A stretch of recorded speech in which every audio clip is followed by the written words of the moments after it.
ಮಂತ್ರಿಗಳಾಗಬೇಕು ಅನ್ನುವಂಥ ನಿರೀಕ್ಷೆಯಲ್ಲಿದ್ದಾರೆ. ಯಾರ್ಯಾರು ಯಾವ್ಯಾವ ಮಾನದಂಡವನ್ನು ಮುಂದಿಟ್ಟಿದ್ದಾರೆ? ಬಸವರಾಜ ಶಿವಗಂಗಾ ರೈತ ಕೋಟ, ಇದರ ಜೊತೆಗೆ ದಲಿತ ಎಡಕೋಟ KS ಬಸವಂತಪ್ಪ, ದಲಿತ ಸಮುದಾಯದ ಎಡಗೈ ಪಂಗಡಕ್ಕೇನಾದರೂ ಕೊಟ್ಟರೆ ನನಗೆ ಕೊಡಿ ಅಂತ KS ಬಸವಂತಪ್ಪ ಆ ಮಾನದಂಡವನ್ನು ಮುಂದಿಟ್ಟಿದ್ದಾರೆ. ಶಾಂತನಗೌಡರು ಹೇಳ್ತಾ ಇರೋದು ವೀರಶೈವ ಲಿಂಗಾಯತ ಕೋಟ, SS ಮಲ್ಲಿಕಾರ್ಜುನ್ ಹೇಳ್ತಾ ಇರೋದು ಮಂತ್ರಿಯಾಗಿದ್ದವನು ನಾನು ಈ ಬಾರಿಯೂ ಕೂಡ ಮುಂದುವರಿಬೇಕು ಅಂತ. ದೇವೇಂದ್ರಪ್ಪ ವಾಲ್ಮೀಕಿ ಸಮುದಾಯಕ್ಕೆ ಏನಾದರೂ ಅವಕಾಶ ಕೊಟ್ಟರೆ ನನಗೆ ಕೊಡಿ ಅಂತ ಅವರು ಕೂಡ ಬೇಡಿಕೆ ಇಟ್ಟಿದ್ದಾರೆ. ಸೊ 5 ಜನ 5 ಮಾನದಂಡಗಳನ್ನು ಮುಂದಿಟ್ಟುಕೊಂಡು ಪ್ರಯತ್ನ ಮುಂದುವರಿಸಿದ್ದಾರೆ. ಬಸವರಾಜ ಶಿವಗಂಗಾ ಮುಖ್ಯಮಂತ್ರಿ DK ಶಿವಕುಮಾರ್ ಅವರ ಆಪ್ತವಲಯದಲ್ಲಿ ಗುರುತಿಸಿಕೊಂಡವರು, ಫಸ್ಟ್ ಟೈಮ್ MLA ಆದರೂ ಮಂತ್ರಿಯಾಗಬೇಕು ಅನ್ನುವಂಥ ನಿರೀಕ್ಷೆಯಲ್ಲಿದ್ದಾರೆ. ಹೊಸಬರಿಗನ್ನ ಕನ್ಸಿಡರ್ ಮಾಡಿದರೆ ನನಗೆ ಅವಕಾಶ ಕೊಡಿ ಅಂತ ಕೇಳ್ತಾ ಇದ್ದಾರೆ.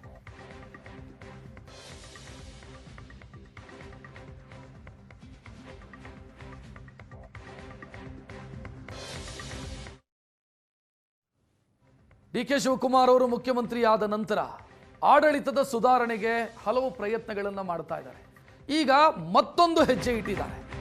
ಆ ಮತ್ತೊಂದು ಹೆಜ್ಜೆ ಇಲಾಖೆಗಳ ನಡುವೆ ಸಮನ್ವಯ ಸಾಧಿಸೋದಕ್ಕೋಸ್ಕರ ಪ್ರಮುಖ ಇಲಾಖೆಗಳ ವಿಲೀನಕ್ಕೆ ರಾಜ್ಯ ಸರ್ಕಾರ ಈಗ ಚಿಂತನೆ ಮಾಡ್ತಾ ಇದೆ. ನಗರಾಭಿವೃದ್ಧಿ ಇಲಾಖೆಯನ್ನ ಪೌರಾಡಳಿತ ಇಲಾಖೆಯನ್ನ ವಿಲೀನ ಮಾಡುವಂತ ಪ್ಲಾನ್. ಪೌರಾಡಳಿತ ಇಲಾಖೆ ಸಂಪೂರ್ಣವಾಗಿ ನಗರಾಭಿವೃದ್ಧಿ ಇಲಾಖೆಯ ವ್ಯಾಪ್ತಿಗೆ ತರುವಂತ ಪ್ಲಾನ್ ಅಲ್ಲಿದ್ದಾರೆ. ಕೃಷಿ, ತೋಟಗಾರಿಕೆ, ರೇಷ್ಮೆ ಇದೆಲ್ಲವನ್ನ ಕೂಡ ಒಂದೇ ಇಲಾಖೆಯ ಅಡಿಗೆ ತರೋದಕ್ಕೆ ಯೋಚನೆಯಲ್ಲಿದ್ದಾರೆ.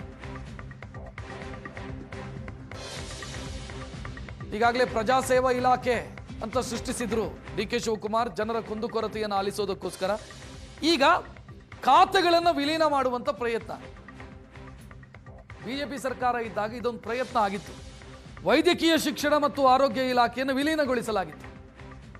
ಈಗ DK ಶಿವಕುಮಾರ್ ಕೂಡ ಅದೇ ಯೋಚನೆಯನ್ನು ಮಾಡ್ತಾ ಇದ್ದಾರೆ.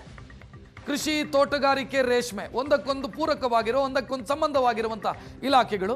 ಇದಕ್ಕೆ ಒಬ್ಬೇ ಮಂತ್ರಿ ಇದ್ರೆ ಕರೆಕ್ಟು, ಸೂಕ್ತ. ಒಂದೇ ಸಚಿವಾಲಯ ಅಂತ ಇದ್ರೆ ಸೂಕ್ತ ಅದು. ಸೊ ಆ ರೀತಿ ಪ್ಲಾನ್ ಮಾಡ್ತಾ ಇದ್ದಾರೆ.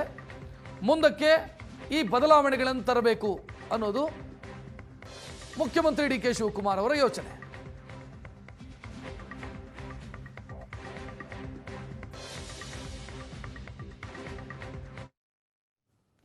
ರಾಜಸ್ಥಾನದಲ್ಲಿ ಬಸ್ಸು ಮತ್ತು ಟ್ರಕ್ ಮಧ್ಯೆ ಡಿಕ್ಕಿ ಸಂಭವಿಸಿ 7 ಮಂದಿ ಸಜೀವ ದಹನವಾಗಿದ್ದಾರೆ. ಡಿಕ್ಕಿ ರಭಸಕ್ಕೆ ಹೊತ್ತಿ ಉಳಿದಿದೆ 2 ವಾಹನಗಳು. ರಾಜಸ್ಥಾನದ ದೆಹಲಿ ಮುಂಬೈ ಎಕ್ಸ್ಪ್ರೆಸ್ ವೇನಲ್ಲಿ ನಡೆದಿರುವಂತಹ ದುರಂತ ಇದು.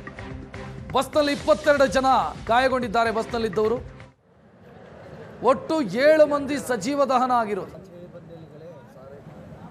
ಬಸ್ಸು ಮತ್ತು ಟ್ರಕ್ ಮಧ್ಯೆ ಡಿಕ್ಕಿಯಾಗಿರೋದು. ದೆಹಲಿ ಮುಂಬೈ ಎಕ್ಸ್ಪ್ರೆಸ್ ವೇನಲ್ಲಿ ಸಂಭವಿಸಿರುವಂತಹ ದುರಂತ. 7 ಮಂದಿ ಪ್ರಾಣ ಕಳ್ಕೊಂಡಿದ್ದಾರೆ ಈ ಘಟನೆಗೆ.